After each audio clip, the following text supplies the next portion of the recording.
गाड़ी खरीदने जाओ तो टैक्स, नोटबुक्स खरीदने जाओ तो टैक्स, पेन खरीदने जाओ तो टैक्स, पढ़ाई करने जाओ तो टैक्स, कमाओ भी तब भी टैक्स।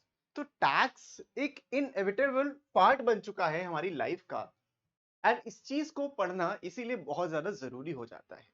अब टैक्सेस भी कई प्रकार के होते हैं, वैसे कई प्रकार में एक्चुअल में दो होते हैं, दो मेजर टाइप्स होते हैं जिनको आप कहते हो डायरेक्ट टैक्स और इनडायरेक्ट टैक्स। डायरेक्ट टैक्स वो टैक्सेस होते हैं जो गवर्नमेंट सीधा लेती है, हफ्ता मांगती ला भाई निकाल, इतना कमाया इतना दे। और इनडायरेक्ट टैक्स वो टैक्सेस होते हैं जब आप कोई सामान खरीद रहे होते हो तब आप पे करते हो। तो ये दो टाइप के टैक्सेस आपके होते हैं। तो आज के वीडियो में हम बात करने वाले हैं टैक्सेशन की, which is chapter 15 of class 11। सो अगर अभी तक आपने सब्सक्राइब नहीं किया और ये पहला वीडियो देख रहे हो तो भाई सब्सक्राइब कर लो, और पूरी प्लेलिस्ट ऑलरेडी तैयार है क्लास 11 की, तो आपको कहीं और जाने की कोई जरूरत भी नहीं पड़ेगी। तो अगर आप नए हो चैनल पे तो मेरा नाम है ऋतिक राज एंड मैं ऐसे ही क्लास 11 12 अप्लाइड मैथ्स की वीडियोस लाता रहता हूँ। शुरू करते हैं टैक्सेशन से बिना किसी देरी के। तो अभी मैंने आपको बताया टैक्स आपके दो तरीके से होते हैं। टैक्सेशन क्यों इंपॉर्टेंट है? अब गवर्नमेंट के अकॉर्डिंग उसको मनी चाहिए भाई सोशियो इकोनॉमिक प्रोजेक्ट्स बनाने के लिए, जैसे कंस्ट्रक्शन करना है हॉस्पिटल्स का, स्कूल्स का, रोड्स का एंड ब्रिजेस का। क्या हाल होता है उनका वो तो एक अलग बात है, लेकिन कंस्ट्रक्शन तो करना है। And provision of social services like national security, okay, provision of salaries for its employees, and ये तो चलो मिलता है, पैसा तो भाई एम्प्लॉयज को मिलता है। To create funds, the government imposes different types of charges on income of a person and corporate entities, products and services. यहाँ पे एक चीज नहीं लिखी कि कॉमन मैन का सबसे ज्यादा कटता है tax. Taxation is the means by which the government or its agency levies taxes on its citizens, business entities. तो taxation is important for the government obviously, लेकिन आपको पढ़ना इंपॉर्टेंट है कि किस तरीके से आप स्मार्ट अप्रोच से टैक्सेशन के साथ डील कर पाओ। जैसे मैंने बोला कि दो तरीके के टैक्सेस होते हैं, इनडायरेक्ट टैक्स और डायरेक्ट टैक्स। इनडायरेक्ट टैक्स वो होता है जैसे गवर्नमेंट लिवाई करती है प्रोडक्ट्स पे या सर्विसेज पे। इसमें कई टाइप के पहले आते थे, जैसे sales tax, service tax, value added tax, excise duty, custom duty, बहुत तरीके के टैक्सेस होते हैं इनडायरेक्ट टैक्सेस पे, मतलब जो गुड्स और सर्विसेज पे बेसिकली अप्लाई होते हैं। तो 2017 में इंडिया गवर्नमेंट ने क्या किया, उसने एक नया सिस्टम लागू किया जिसको हम कहते हैं जीएसटी। आज की डेट में ये वो टैक्स है जो गुड्स एंड सर्विसेज पे लिवाई किया जाता है। ठीक है, डायरेक्ट टैक्स क्या होता है? Tax which is imposed directly on a tax payer and is called direct tax. For example income tax, property tax, gift tax, मतलब बहुत तरीके का डायरेक्ट टैक्स होता है। तुम कुछ खरीद रहे हो तुम्हें पैसा देना पड़ेगा, तुम कुछ खरीद ले रहे बेच रहे हो तुमको पैसा देना पड़ेगा, पैसा तो देखो जाएगा। ठीक है, इस चैप्टर में हम इनडायरेक्ट टैक्स और डायरेक्ट टैक्स के एक एक वर्जन की बात करेंगे जिसको जीएसटी और इनकम टैक्स बोलते हैं। तो चलो शुरू करते हैं। जीएसटी क्या है? जीएसटी एक इनडायरेक्ट टैक्स है जो supply of goods and services पे लिवाई होता है, ये हमने पढ़ा। Central level taxes merge into GST R excise duty, custom duty, service tax, ये सब जीएसटी के अंदर आ गए। स्टेट लेवल में क्या आता है? Octroi, entry tax, VAT, entertainment tax, ये सब जीएसटी के अंदर एक यूनिफाइड सिस्टम बनाने की एक पहल थी, जो कि अच्छी भी थी लेकिन सही से इंप्लीमेंट नहीं हुई। अब वो आपके ऊपर है क्या सही से हुआ क्या नहीं हुआ, वो तो आप बताइएगा। GST creates a semblance of common market where every supply of goods or services, both irrespective of where it takes place, has common treatment and defined common tax rate for throughout the chain। मतलब कि इन्होंने क्या किया, एक nation है तो एक ही तरीके का टैक्स होना चाहिए। पहले क्या होता था, हर स्टेट में सेम चीज पे डिफरेंट टैक्स लगता था, बट उनको इन्होंने यूनिफाई कर दिया, that's a very good thing. लेकिन जो स्लैब्स रखे बड़े, कह सकते हो, कंट्रोवर्शियल रखे थे। तो GST is an indirect tax levied on the supply and services, ये हमने पढ़ा। इसमें कुछ टर्म्स होते हैं जो अपने को समझना जरूरी है। जैसे डीलर, एक डीलर वो पर्सन होता है जो गुड्स और सर्विसेज को रीसेल करता है, राइट, गुड्स एंड सर्विसेज को रीसेल करता है। अ dealer can be a firm और अ कंपनी और एन इंडिविजुअल एज वेल, दोनों में से कुछ भी हो सकता है। इंट्रा स्टेट सेल्स वो सेल्स होती है जो with in a boundary of state हो रही है, मतलब लखनऊ वाला बंदा कानपुर में बेच रहा है, कानपुर वाला बंदा उन्नाव में बेच रहा है, with in the same state अगर चीजें हो रही हैं तो उसको हम इंट्रा स्टेट सेल्स कहते हैं। फिर आती है इंटर स्टेट सेल्स, जो within two state, between two states हो रही हैं, उनको हम कहते हैं इंटर स्टेट सेल्स, जैसे कि या फिर यूनियन टेरिटरी भी हो सकता है। Input GST and output GST, ये कॉन्सेप्ट बड़ा इंपॉर्टेंट था, जरूरी भी था। और देखो मानो तुम एक बहुत अच्छे एग्जांपल से समझाता हूँ। व्हाट हैपेंस इज, मान लो कि तुमने क्या किया, कोई तुम सामान खरीदे के लाए, तुम सामान खरीद के लाए, लेट से 1 लाख रुपए का तुम सामान खरीद के लाए। अब 1 लाख रुपए पे तुमने 18% जीएसटी पे किया है, तो तुमने टोटल 1,18,000 पे किया। This was your cost price. This was your cost price, net cost price तुम्हारा ये पड़ा, इसको छोड़ो, ये तुम्हारा नेट कॉस्ट प्राइस पड़ा जिसमें 18,000 का जीएसटी का कंपोनेंट था। अब तुम यही चीज लाते हो और 1,20,000 में बेच देते हो। तुम क्या करते हो, तुमने 1,20,000 में इसको सेल किया और तुमने चार्ज किया इस पे भी 18% जीएसटी। अब अगर तुमने इस पे 18% जीएसटी चार्ज किया तो तुम्हारा टोटल बन गया 1,00,000। देखो 18% इसका चार्ज करोगे, 1,00,000 का 18,000 था, 20,000 का 18% करेंगे तो 3,600 रुपए आ जाएगा। तो 1,18,000 या 20,000 का अलग 1,41,000 actually 3,600 आ जाएगा, 41 या 1,41,600। So this is the value that a person is going to pay. अब what happens is, समझो तुमने यहाँ पे टैक्स चार्ज किया, ये तुमने सेल किया, this is your selling price, this is your selling price, that was your cost price. अब इसको ऐसे समझो, तुमने 18% जीएसटी ऑलरेडी इधर पे किया था जो तुम सामान खरीद के लाए। अब तुम्हें सरकार को कितना पैसा देना है उसको समझते हैं, बड़ा इंटरेस्टिंग सा कॉन्सेप्ट है। तुम ऑलरेडी यहाँ पे 18% जीएसटी यानी 18,000 रुपए पे कर चुके थे, यानी कि तुमने इसमें से दो कंपोनेंट थे, इसमें 1,00,000 का कंपोनेंट था जिसपे तुमने ऑलरेडी 18,000 रुपए टैक्स पे किया, और एक 20,000 का कंपोनेंट है, और ये 20,000 का जो कंपोनेंट है बच्चों, इस पे भी तुम टैक्स पे करोगे, कितना 18% के हिसाब से पे करोगे, और 18% इसका 3,600 होता है। This is the 18%। अब सोचो होगा क्या, टोटल ये 1,20,000 था और ये टोटल टैक्स था, इतना टैक्स किसके पास गया, ये पूरा टैक्स गवर्नमेंट के पास गया है। लेकिन तुमने कैसे टैक्स दिया वो समझते हैं। व्हाट हैपेंस इज नाउ कि तुम इसमें से ये जो 18,000 और 3,600 है, यानी टोटल 21,600 रुपए, 21,600 ये पूरा गवर्नमेंट को नहीं दे दोगे। क्यों नहीं दे दोगे, क्योंकि तुम ऑलरेडी 1,18,000 मैन्युफैक्चरर को पे कर चुके हो, और तुम जब पे कर चुके हो, तुमने जब पे कर दिया, so what happens is तुमने 18,000 टैक्स, ये कंपोनेंट तुम ऑलरेडी पे कर चुके हो जो गवर्नमेंट के पास जाना था। अब तुमने जो प्रॉफिट कमाया है दैट इज 20,000 रुपीज, 20,000 प्रॉफिट पे तुमको बस एक्स्ट्रा टैक्स पे करना था, और वो टैक्स 3,600 रुपए निकल के आया। तो ये जो होता है तुम्हारा नेट टैक्स है। तो जो तुमने पे किया, जो तुमने पे किया उसको हम आउटपुट जीएसटी कहते हैं। एज अ डीलर पर्सपेक्टिव तुमको सोचना है, तुमने जो पे किया उसको हम आउटपुट जीएसटी कहते हैं, और जो तुमने कलेक्ट किया उसको हम इनपुट जीएसटी कहते हैं। तो इनपुट जीएसटी कितना है, इन दोनों का डिफरेंस। तुमने सेलिंग प्राइस ये रखा, 18% तुमने पे किया, और टोटल इतने का पे हुआ, तो टोटल 21,600 रुपए तुमने कस्टमर से लिए हैं, और तुमने मैन्युफैक्चरर को, टोटल मैन्युफैक्चरर को 18,000 रुपए टैक्स दे दिया था, पहले दे दिया ना, जब तुम खरीद रहे थे तुमने तभी पे कर दिया। अब तुमको उतना टैक्स पे करना है जितना तुमने प्रॉफिट कमाया, विच इज 3,600। तो ये कॉन्सेप्ट होता है इनपुट जीएसटी का। ठीक है भाई, ये बेसिक सा कॉन्सेप्ट है आपका इनपुट जीएसटी का। अगर ये समझ गए तो बहुत कुछ समझ जाओगे, बहुत इंटरेस्टिंग सी चीज है ये। GST paid by dealer is called input GST, and GST collected from a customer is called the output GST. ठीक है, तो तुमने कितना नेट टैक्स तुमने पे किया, 18,000 तुमने पे किया, और तुमने जो कलेक्ट किया था वो इतना कलेक्ट किया था। और ये इनपुट एंड आउटपुट का बेसिक सा कॉन्सेप्ट हो जाता है। तीन टैक्सेस एप्लीकेबल है जीएसटी के अंदर, एक सीजीएसटी, एक एसजीएसटी, और एक यूटीजीएसटी जिसको हम यूनिटरी गुड टैक्स कहते हैं। अब जो सीजीएसटी है वो पैसा है, जो कंपोनेंट है वो सीधा सीधा सेंट्रल गवर्नमेंट के पास जाता है, और एसजीएसटी है वो सीधा सीधा स्टेट गवर्नमेंट के पास जाता है, ताकि हार्मनी बनी रहे। लेकिन अगर आप इंटर स्टेट में डील कर रहे हो, मतलब आज आप उत्तर प्रदेश का सामान मध्य प्रदेश में बेच रहे हो, तो जो टैक्स लगेगा वो सीधा सीधा सेंट्रल गवर्नमेंट के पास जाएगा। फिर जो भी उनकी स्कीम्स होती है, जैसे डिस्ट्रीब्यूट करना होता है, वो बाकी स्टेट्स को डिस्ट्रीब्यूट करते हैं। तो एक डीलर कर्नाटका में 3,000 रुपए का बेचता है, और कर्नाटक और कस्टमर को बेचता है जो कर्नाटका में, और जीएसटी रेट 12% था जो अब हट चुका है on these goods, then GST will comprise of CGST at 6% and SGST at 6%। मतलब अगर 12% का स्लैब था तो आधा जाता था स्टेट गवर्नमेंट को और आधा जाता था सेंट्रल गवर्नमेंट को, इस तरीके से चीजें चलती थी। तो 3,000 का जो 6% है वो ले जाएगा सेंट्रल गवर्नमेंट, और 3,000 का जो 6% है वो ले जाएगा स्टेट गवर्नमेंट, तो बढ़ जाता है आराम से। तो आधा पैसा कर्नाटका को मिला और आधा पैसा उसको भी मिला। ठीक है, तो इस तरीके, और टोटल जीएसटी कितना है, 12% of this which is 360 rupees, इसका आधा आधा बढ़ जाता है सब में।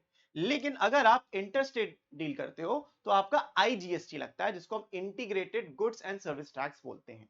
This is the most important thing, कि जब आप डिफरेंट स्टेट्स में डील कर रहे हो, मध्य प्रदेश का जो सेलर है पंजाब में अगर बेचेगा और 18% जीएसटी है, तो उस जितने का उसने बेचा उसका 18% सेलर कलेक्ट करेगा, और सेलेक्ट ने 9,000 रुपए कलेक्ट किए, और ये पूरा अमाउंट सेंट्रल गवर्नमेंट को जाएगा। इसमें स्टेट को कोई नहीं मिलेगा क्योंकि 2 स्टेट्स इन्वॉल्व हैं। अब अगर 2 स्टेट इन्वॉल्व हैं तो किसको कितना पैसा देना है नहीं पता ना, तो इसीलिए पूरा का पूरा पैसा सेंट्रल गवर्नमेंट के पास जाता है। फिर वो जो भी स्कीम से सेट करता है वो एक अलग बात बन जाती है।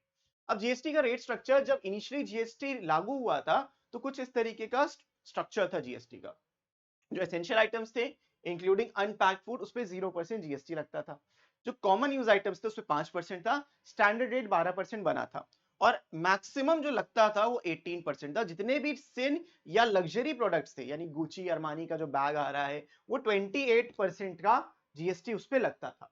अब क्या हुआ, समझो इस बात को, जीएसटी रेट्स जो होते हैं वो central government time to time revise करता है, लेकिन 2017 के बाद अभी 2025 में एक बड़ा उसको चेंज मिला है। बीच बीच में चेंज होते हैं, आइटम्स इधर से उधर होते हैं, एक स्लैब से दूसरे स्लैब में जाते हैं, लेकिन अभी जो हुआ है वो स्ट्रक्चर ही बदल दिया। उन्होंने ये वाला रेट और ये रेट हटा ही दिया, 12 और 28 का काम ही उन्होंने खत्म कर दिया। तो अब कौन सा स्ट्रक्चर आ गया है, अब आ गया है कुछ इस तरीके का स्ट्रक्चर। ये अपडेटेड जीएसटी का स्ट्रक्चर है 2025 ऑनवर्ड्स, 22 सितंबर से ये चालू हो जाएगा, मतलब आज से 10 दिन बाद जब ये वीडियो बना रहा हूं। एसेंशियल आइटम्स पे just like fresh food, dairy, medicine, personal health and life insurance पे, लाइफ इंश्योरेंस और हेल्थ इंश्योरेंस पहले 18% के ब्रैकेट में आता था, जो उन्होंने हटा के 0% कर दिया है। उसके बाद common use items, package food, footwear, basic house hold groceries, primary health care, agriculture, ये 5% में है। स्टैंडर्ड गुड्स एंड सर्विसेज, इसमें electronics, restaurant, telecom, most vehicles, house hold appliances and coaching की फीस इसके अंडर आती है, विच इज 18% जीएसटी। और luxury and सिन को इन्होंने बहुत बढ़ा दिया, जो कर दिया 40%। अब ये कितना फीसेबल होने वाला है वो देखते हैं, लेकिन किस पे 40% लगा है, 40% लगा है हाई एंड कार्स पे लगा है, टोबैको प्रोडक्ट्स पे लगा है, पान मसाला पे, एरेटेड एंड कैफिनेटेड बेवरेजेस पे 40% जीएसटी लगा है। तो मतलब जितने भी सिन प्रोडक्ट्स हैं या not good for our health उस पे भी लगा, और कुछ बाइक्स पे जो 400 350 सीसी के ऊपर थी उन पे भी लगा है। तो ये अपडेटेड जीएसटी स्ट्रक्चर है जो 22 सितंबर से स्टार्ट होने वाला है 2025। अब कुछ की पॉइंट्स हैं। The earlier 12% 28% GST have been discontinued, जैसे मैंने आपको बताया। जितने भी डेली यूज आइटम्स और कॉमन है वो 0% और 5% कैटेगरी में आते हैं। Many commonly use product services जैसे इलेक्ट्रॉनिक्स सब के सब 18%, पहले भी 18% था, अभी भी 18% पे। Luxury and sin goods face a steep increase with 40% GST, बहुत ज्यादा बढ़ा दिया। तो हमारे मिनिस्टर्स ने कहा कि 12% हटाते वो 28 में डाल देते, 12 + 28 40 हो गया। हाँ, ऐसे ही कुछ किया है, लेकिन I think it's a good move कि 40% जीएसटी लग्जरी और सिन प्रोडक्ट्स पे लगा रहे हैं, और जितने भी नॉर्मल प्रोडक्ट्स पे 0%, that's a very very good, ये बहुत अच्छा स्टेप है। अब आते हैं इनपुट जीएसटी क्रेडिट पे। हर डीलर जो जीएसटी के अंदर रजिस्टर्ड होता है वो सेट ऑफ करने के लिए एलिजिबल होता है इनपुट जीएसटी को, जितना उसने जीएसटी पे किया against output GST as collected. जो मैंने भी आपको एग्जांपल दिया वो एक डायरेक्ट एग्जांपल था, सेम प्रोडक्ट को लेके सेम प्रोडक्ट को बेचा, बट जरूरी नहीं है कि वो सेम प्रोडक्ट हो या कुछ और हो। मान लो मेरा काम है, मैं एजुकेशन सर्विसेज आपको प्रोवाइड करता हूं, मैं आपसे जीएसटी कलेक्ट करता हूं, आप मेरा कोर्स खरीदते हो, मैं आपसे जीएसटी कलेक्ट करता हूं, और मैं कुछ जीएसटी पे करता हूं जब मैं अपना सामान लेने जाता हूं। जैसे मैंने ये बोर्ड खरीदा, मैंने जाके इस पे 18% जीएसटी पे किया, और आपसे भी 18% जीएसटी कलेक्ट किया, डिपेंड्स कितना कर रहा हूं। तो मैंने जो इस पे जीएसटी पे किया मैं उसको क्रेडिट ले सकता हूं वापस। ठीक है, होता ये है क्योंकि देखो, जब आप टैक्स पे करते हो डायरेक्टली आप कलेक्ट जरूर करते हो, लेकिन अपनी जेब में नहीं रखते, जैसे ऑटोमेटिकली कलेक्शन हो जाता है, वो कट जाता है, टैक्स कट के ही आपको पैसा वापस मिलता है। लेकिन आपने ये सामान खरीदा है, आपने स्टूडियो की लाइटिंग्स खरीदी है, आपने कंप्यूटर खरीदा है, आपने कैमरा खरीदा है, तो इन सब चीजों पे मैं ऑफसेट कर सकता हूं अपने जीएसटी को। इसी को हम कहते थे इनपुट टैक्स क्रेडिट, और commonly known as ITC, input tax credit इसका नाम था। ठीक है, तो देखो कैसे वर्क करता था। आप अगर सीजीएसटी क्रेडिट चाहते थे तो first CGST then IGST claim कर सकते थे। अगर आपका आउटपुट जीएसटी ये है, इनपुट जीएसटी ये है, तो आप इसमें क्रेडिट क्लेम कर सकते हो। ये इंपॉर्टेंट है कि आउटपुट क्या है आपका और इनपुट क्या है। समझो, आपने जो पे किया, आपने जो पे किया है एज जीएसटी, आपने जो पे किया, मान लो मैंने वही लैपटॉप खरीदा, मैंने 18,000 रुपए पे किए थे, और मैंने कलेक्ट किए 21,600 रुपए, तो मैंने सीजीएसटी आईजीएसटी दोनों के अंदर किया, मैं उसमें क्लेम कर सकता था। एसजीएसटी को मैं एसजीएसटी के अगेंस्ट ही ऑफसेट कर सकता हूं, सीजीएसटी को मैं सीजीएसटी और आईजीएसटी के अगेंस्ट ऑफसेट कर सकता हूं, एसजीएसटी को मैं एसजीएसटी यूटीजीएसटी और आईजीएसटी के अगेंस्ट ऑफसेट कर सकता हूं। लेकिन आईजीएसटी को सिर्फ मैं आईजीएसटी फिर CGST देन CSG CSDC में ऑफसेट कर सकता हूं। तो दिस इज द टेबल। अब इस टेबल को आपको बहुत ज्यादा डिटेल में नहीं समझ में आ रहा तो इट्स फाइन, कोई दिक्कत भी नहीं है, नहीं भी समझ में आ रहा तब भी चलेगा। तो मैंने बस इतना समझो आप कि CGST credit can not be set of against SGST UTGST and vice versa. मतलब अगर आप CGST क्रेडिट लेना चाह रहे हो तो आप SGST में कर रहे हो तो आप SGST से ऑफसेट नहीं कर सकते, ऑब्वियसली नहीं कर सकते, ठीक है। सेम क्रेडिट आप ऑफसेट कर सकते हो। Both centres and states allow to set off input GST against output GST। Every dealer has to pay net GST। जैसे मैंने आपको बोला, आप आउटपुट माइनस इनपुट को पे करते हो गवर्नमेंट को, ठीक है। आप जो कलेक्ट कर रहे हो, जैसे आपने अभी देखा कि 1,20,000 का सामान 1,41,600 में मैंने बेचा, तो मैंने क्या किया, 21,600 कस्टमर से खरीद लिया है ना। इस तरीके से सोचो, अगर मैं कैश में डीलिंग करता, वैसे अलाउड नहीं है, लेकिन अगर मैं कैश में डील कर रहा हूं, मैं 21,600 कस्टमर से ले रहा हूं और मैं ऑलरेडी 18,000 पे कर चुका हूं, तो मुझे अब गवर्नमेंट को एक्स्ट्रा जो पैसा देना है वो सिर्फ 3,600 देना है। This is what I need to pay. मैं ऑलरेडी 18,000 पे कर चुका था, ये नहीं है कि मैंने सिर्फ 3,600 पे किया, मैं ऑलरेडी पे कर चुका था। जो मैंने कस्टमर से लिए हैं वो मैं गवर्नमेंट को पे करूंगा। देखो इस सब चीजों में क्या हो रहा है, सारा का सारा टैक्स कौन बेयर कर रहा है, सारा का सारा टैक्स कंज्यूमर बेयर कर रहा है, सारा का सारा टैक्स कंज्यूमर बेयर कर रहा है, देख सकते हो आप। फिर आगे देखते हैं, अब इसके ऑब्जेक्टिव्स और एडवांटेजेस क्या थे। जीएसटी ने बोला कि हम बिजनेस करने को बहुत आसान बना देंगे, क्योंकि जैसे मैंने आपको बोला पहले क्या होता था, हर स्टेट्स का अपना एक अलग टैक्स सिस्टम चलता था जो बहुत ही ज्यादा प्रॉब्लम क्रिएट करता था। अगर मुझे कुछ भी यहाँ का सामान कहीं और बेचना है, टैक्स इवेजन को रोकने के लिए यूज हुआ। क्योंकि अगर जब तक जीएसटी नहीं था, कुछ भी टैक्स हम कुछ भी टैक्स ले रहे थे और कुछ भी दिखा रहे थे कि बस इतना लिया है, तो बहुत ज्यादा चोरी हो जाती थी। और इसको कंप्लीटली इलेक्ट्रॉनिकली इसका रिटर्न फाइल होता है, तो जो आप बेचते हो इसका इलेक्ट्रॉनिक बिलिंग होती है, तो ऑलरेडी वो गवर्नमेंट के पास सारा डेटा होता है कि आप क्या बेच रहे हो, कितना क्वांटिटी में बेच रहे हो। इसीलिए आप देखोगे कई जगह जाओगे मार्केट्स में, वो कहते हैं नहीं भैया ऑनलाइन पेमेंट ना करो, कैश करो। अभी भी चलता है, बिकॉज वो आपको फिर बिल नहीं देते। And will match input GST credit against the output CGST and pay GST which is reduced tax rate। तो भाई अच्छा एक चीज बनाई, बढ़िया था। The tax system becomes more transparent, regular and predictable. जो टैक्स सिस्टम था रेगुलर बना, प्रेडिक्टेबल बना और काफी अच्छा इन्होंने उस सिस्टम को क्रिएट किया। आगे देखते हैं, अब आते हैं क्वेश्चंस के ऊपर। मेजर जो इसका ऑब्जेक्टिव है आपको जीएसटी का कंसेप्ट समझाना। इस चैप्टर में ये जो बुक थी, क्योंकि ये ओल्ड एडिशन है, रिवीजन अभी हुआ है, सो रेट से आपको फर्क नहीं पड़ता, आपको सिर्फ कॉन्सेप्ट समझना है। 12% और 18% हो, कोई भी जीएसटी, और हाँ 12% हट चुका है। अब जब 12% और 28% का स्लैब हट चुका है तो कोई सेंस नहीं बनता, लेकिन आप पढ़ोगे उसको तो समझ में आएगा कि कैसे डिस्ट्रीब्यूशन होता है जीएसटी का। तो पहले क्वेश्चन को समझते हैं, लेकिन मैं आपसे रिक्वेस्ट करूंगा हर क्वेश्चन से पहले आप वीडियो को पॉज करो, खुद सॉल्व करने की कोशिश करो, देन उसका सोल्यूशन देखो। That would be very very beneficial for you, तभी एक्चुअल में बेनिफिशियल होगा। जैसे एक मैन्युफैक्चरर टीवी को सेल करता है डीलर को 18,000 में, and dealer sells it to a consumer at a profit of 1500। If the sales are intrastate, intrastate मतलब within the state boundaries हो रहा है, and rate of GST is 12%, fine. इसमें 4 कंपोनेंट्स हैं, 4 चीजें पूछी गई हैं, तो हम एक एक कंपोनेंट को अच्छे से अब समझते हैं। मैन्युफैक्चरर ने डीलर को सेल किया 18,000 पे, तो जब डीलर को उसने 18,000 पे सेल किया है, तो टैक्स डीलर ने कितना पे किया, तो टैक्स पेड बाय डीलर, इसी को आप इनपुट जीएसटी बोलते हो। मैं अलग अलग नहीं निकाला, मैं एक साथ निकाल रहा हूं, आप अलग अलग उसको कर सकते हो। रेट 12% था, रिमेंबर जब भी ये 12% रेट बोलते हैं, यानी कि 6% एसजीएसटी है और 6% सीजीएसटी है, ठीक है। मतलब आधा सेंटर को जाएगा, आधा स्टेट को जाएगा इन इंट्रास्टेट ट्रांजैक्शंस, ठीक है। तो टैक्स डीलर ने कितना पे किया आपको ये पूछा गया, तो भाई देखो 18,000 का सामान उसने लिया है और उस पे 12% टैक्स पे किया, तो 12% इज दिस, 0 कैंसिल हो जाएगा। 18 into 12 is 206, तो 2000 यह आ जाएगा 2160, 2160 आ जाएगा। इसको आप कैलकुलेट करोगे तो 2160 निकल के आता है। इसमें आधा स्टेट को गया है और आधा सेंटर को गया है, ये बस आपको समझना है। The amount of GST paid by the dealer to the state government, the amount of GST received by the central government, the amount of GST received by the state government, and the amount the consumer pays for the TV। बड़ा interesting है, बहुत interesting है, ये कर लिया आपने। सो अब ये बोल रहा है कि टोटल 1500 के प्रॉफिट को बेचा, तो सेलिंग प्राइस फॉर डीलर ये जो सेलिंग प्राइस फॉर डीलर होगा वो 18,000 का लेकर आया था और 1500 रुपए में उसने प्रॉफिट लगा के अपना बेचा, तो उसने 19,500 रुपए में बेचा। अब ये सेलिंग प्राइस हो गया डीलर के लिए। अब इस पे कितना टैक्स लगेगा? टैक्स कलेक्टेड, क्योंकि जब आप सामान बेच रहे हो तो आप टैक्स कलेक्ट करोगे। Tax collected by the dealer is actually में tax paid by the consumer.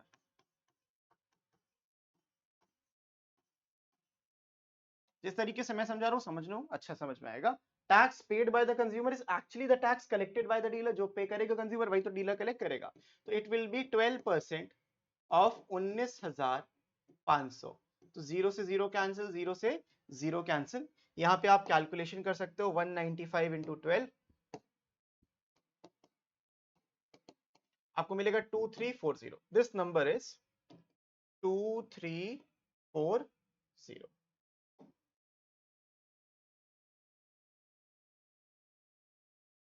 ठीक है, this is 2340। This is the total tax collected by the dealer. लेकिन लेकिन लेकिन अभी बहुत ध्यान से हम चीजों को समझना है। ये हमने सब कुछ निकाल लिया है, लेकिन आंसर अभी कुछ नहीं निकाला है। We calculated the taxes. अब इस टैक्सेस का कैसे बाइफरकेशन होता है वो समझना जरूरी है। पहले समझते हैं। The amount of GST paid by the dealer to the state government. Remember, ये जो होता है स्टेट गवर्नमेंट की बात की है। So tax paid by dealer सिर्फ कितना किया? टैक्स डीलर ने उतना पे किया जितना उसने प्रॉफिट पे टैक्स कमाया है। तो आप इसको बोल सकते हो कि भाई जो उसने कलेक्ट किया that is output GST minus input GST, that is 2340 minus 2160 which is rupees 180। तुम कहोगे सर 180 रुपए क्या ये आंसर है? एक्चुअल में नहीं, ये टैक्स डीलर ने जरूर पे किया, लेकिन ऑलवेज रिमेंबर ये जो 180 रुपए पे किया है इसमें से 90 जाएगा स्टेट गवर्नमेंट को और 90 जाएगा सेंट्रल गवर्नमेंट को। बस यही बात समझनी थी आपको। सो एक्चुअल में जो पहले पार्ट का आंसर होने वाला है, the amount of GST paid by dealer to the state government. Dealer ने कितना पे किया है? सो डीलर ने सिर्फ स्टेट गवर्नमेंट को 90 रुपीस पे किया। I hope this is clear. The amount of GST received by the central government. जो total GST central government receive करती है वो फाइनल टैक्स पे रिसीव करती है। ऑलवेज रिमेंबर, जो कंज्यूमर पे कर रहा है उस पे वो रिसीव करती है। तो टोटल गवर्नमेंट को, मतलब सेंट्रल गवर्नमेंट को, सेकेंड पार्ट का यहां पे देखोगे, जो सेंट्रल गवर्नमेंट ने टैक्स रिसीव किया that is 2340 divided by 2। Why भाई, क्यों 2340 डिवाइडेड बाय 2? क्योंकि आधा सेंटर को जाता है आधा स्टेट को। और ये 2340 वाला फिगर मैं क्यों ले रहा हूं? क्योंकि this is the tax paid by the consumer. ठीक है, this is the tax paid by the consumer. मैंने ये नहीं लिखा कि paid by the dealer, paid by the consumer. जो टैक्स कंज्यूमर पे करेगा वो पूरा टैक्स सरकार की जेब में जाएगा। तो 2340 को आधा आप जब करोगे, एग्जैक्टली हाफ करोगे, तो आपको मिलेगा 1170। 1170 रुपए स्टेट गवर्नमेंट ले जाएगी और 1170 रुपए सेंट्रल गवर्नमेंट ले जाएगी। तो the amount of GST received by the central government is 1170। दोनों को जो टोटल जीएसटी, नेट जीएसटी मिला है वो 1170 मिला है। Remember this, very very important. क्यों मैंने 2160 का आधा नहीं किया? क्योंकि वो टैक्स मिला तो जरूर है, लेकिन जब डीलर वापस पे करेगा तो सिर्फ 90 एक्स्ट्रा पे करेगा। तो यहाँ पे जो भी मिला होगा प्लस 99, तो उसमें कैलकुलेशन मत जाओ, इतना समझो कि आखिरी में at the end of the chain जो गवर्नमेंट के पास पैसा आ रहा है वो सिर्फ कंज्यूमर से आ रहा है। कंज्यूमर से जो पैसा मिलेगा that belongs to the government पूरा पूरा। ठीक है, उसके बाद the amount of GST received by the government हो गया the amount that the consumer pays for the TV. अब कंज्यूमर का जो टोटल सेलिंग प्राइस था वो 19,500 था। 19,500 था ये, लेकिन इस पे जीएसटी लग जाएगा कितना? जो नेट कंज्यूमर में लास्ट में पे किया 2340। तो जो फाइनल आंसर इसका निकल के आएगा बच्चों 0481, 21,000, ठीक है ना, 21,840 211। ठीक है, 35, ठीक है, 21,840 is the correct answer and this is the amount paid by the consumer। ये पूरा अमाउंट कंज्यूमर ने अपनी जेब से पे किया। जिसमें टैक्स कंपोनेंट 2340 रुपए का था और 19,500 का प्राइस था जो इस पे उसको टैक्स लगा है। ठीक है, I hope this is clear. So ये क्लियर हो गया होगा, तो बढ़ते हैं नेक्स्ट क्वेश्चन की तरफ। अभी आप जितने क्वेश्चंस करोगे उतना आपको अच्छे से चीजों में क्लैरिटी आती रहेगी। Pause the video, solve the question, then will see the solution.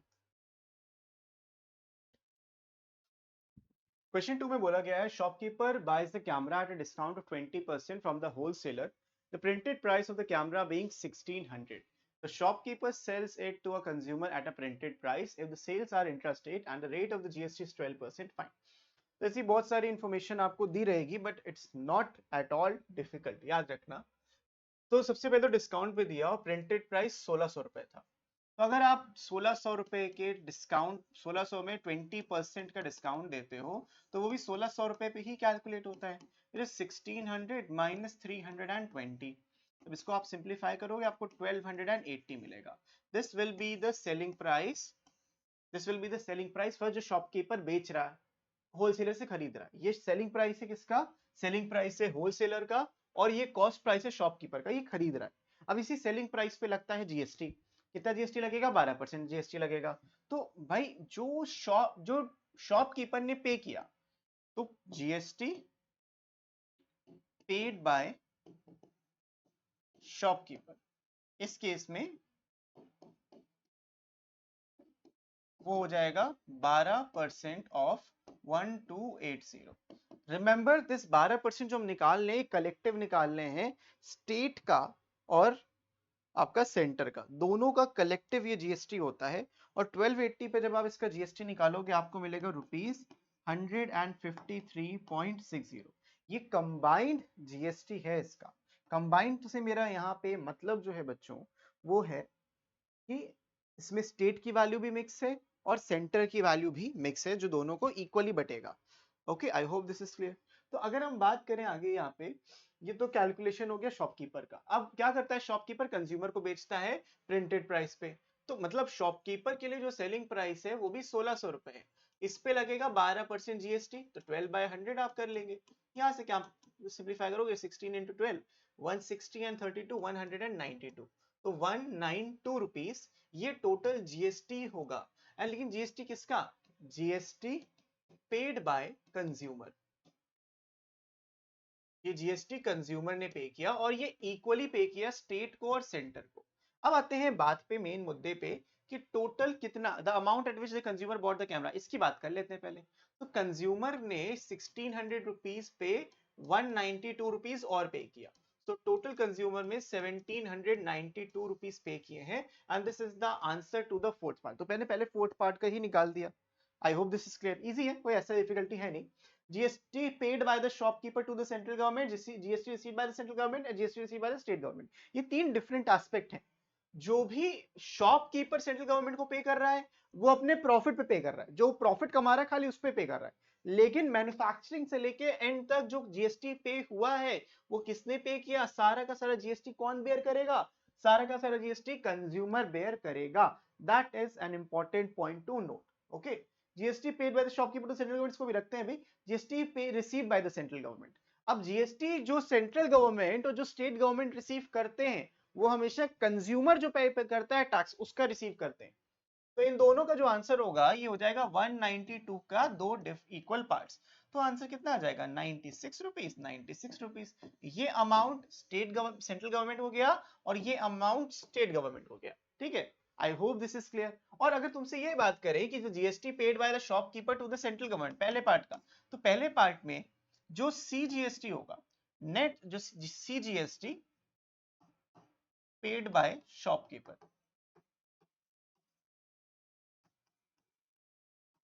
तो ये हमेशा क्या होगा? This will be output minus input. Output का मतलब कि भाई उसने कितना कस्टमर से कलेक्ट किया? 96 कलेक्ट किया।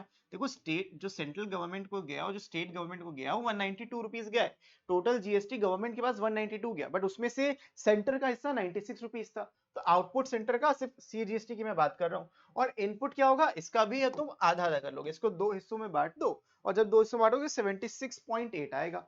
तो ये आ जाएगा 76.8, 76.8। दोनों का 76.8 हो जाएगा, यानी कि जो इनपुट जीएसटी है वो 76.8 है, विच इज 19.2 रुपीज। तो ये 19.2 is the GST paid by the shopkeeper to the central government. 19.2 will also be the GST paid by the shopkeeper to the state government. So total GST paid by the shopkeeper is 19.2 plus 19.2. ये 19.2 पता है आ कहां से रहा है?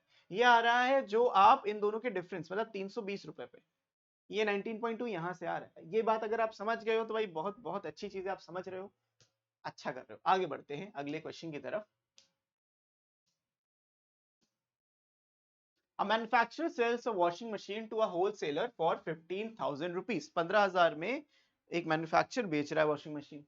The wholesaler sells it to a trader at a profit of 1200 rupees, and the trader sells it to a consumer at a profit of 1800 rupees.